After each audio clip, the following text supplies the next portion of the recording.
கூடலூர் அருகே காட்டு யானை தாக்கி இளைஞர் கொல்லப்பட்டதாக கூறப்பட்ட சம்பவத்தில் திடீர் திருப்பம். கொலையாக இருக்கலாம் என்ற கோணத்தில் காவல்துறை விசாரணையை தீவிரப்படுத்தியிருக்கிறது.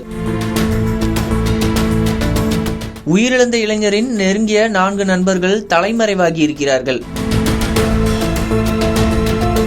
நீலகிரி மாவட்டம் கூடலூர் அருகே உள்ள தேவர் சோலை 3வது டிவிசன் பகுதியை சேர்ந்த ஜெம்சித் என்ற இளைஞரை காட்டு யானை தாக்கி உயிரிழந்திருப்பதாக கூறி அவரது நண்பர்கள் கூடலூர் அரசு மருத்துவமனையில் சேர்த்து இருக்கிறார்கள். வீட்டிற்கு வரும் வழியில் காட்டு யானை தாக்கியதாகவும் காட்டு யானையை விரட்ட சென்ற இடத்தில் கொல்லப்பட்டதாகவும் காரணங்கள் கூறப்பட்டது. அதே நேரம் உடலில் சிறிய அளவிலான காயங்கள் மட்டுமே இருந்த நிலையில் காவல்துறையினர் மற்றும் வனத்துறையினருக்கு சந்தேகம் எழுந்தது. காட்டு யானை தாக்கி கொல்லப்பட்டதாக கூறப்படும் பகுதியில் காட்டு யானை வந்ததற்கான எந்த அடையாளங்களும் இல்லை என்பது விசாரணையில் தெரிய வந்தது. இதன் காரணமாக காவல்துறையினர் மற்றும் வனத்துறையினருக்கு சந்தேகம் ஏற்பட்ட நிலையில் விசாரணையை தீவிரப்படுத்தினர். அதிகாலை உயிரிழந்த இளைஞனின் உடலை மருத்துவமனைக்கு கொண்டு வந்து சேர்த்த நண்பர்களிடம் காவல்துறையினர் தீவிர விசாரணை மேற்கொண்டு வருகிறார்கள். இந்த நிலையில் உயிரிழந்த ஜம்சித்தின் நெருங்கிய நண்பர்கள் 4 பேரிடம் காவல்துறையினர் விசாரணை நடத்த முற்பட்ட நிலையில் 4 பேரும் தலைமறைவாகி இருக்கின்றனர். இதனால் காவல்துறையினருக்கு சந்தேகம் அதிகரித்திருக்கிறது.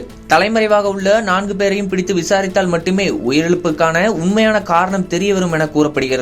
அவர்கள் 4 பேரையும் தேடும் பணியில் காவல்துறையினர் ஈடுபட்டு வருகிறார்கள். அதே நேரம் கூடலூர் அரசு மருத்துவமனையில் வைக்கப்பட்டிருந்த உயிரிழந்த இளைஞனின் உடல் ஊட்டி அரசு மருத்துவக் கல்லூரி மருத்துவமனைக்கு கொண்டு செல்லப்பட்டிருக்கிறது. அங்கு மருத்துவ குழுவினர் உடற்கூறு ஆய்வு செய்த பின்னர் உயிரிழப்புக்கான காரணம் தெரியவரும் என கூறப்படுகிறது. அதன் அடிப்படையில் அடுத்த கட்ட விசாரணை நகரும் எனவும் தெரிகிறது. பிரேத பரிசோதனை முடிந்து அதன் அறிக்கை கிடைத்த பின்னரும் தலைமறைவாக உள்ள இறந்தவரின் 4 நண்பர்களை பிடித்து விசாரணை நடத்திய பிறகுதான் உயிரிழப்புக்கான உண்மையான காரணம் தெரியவரும்.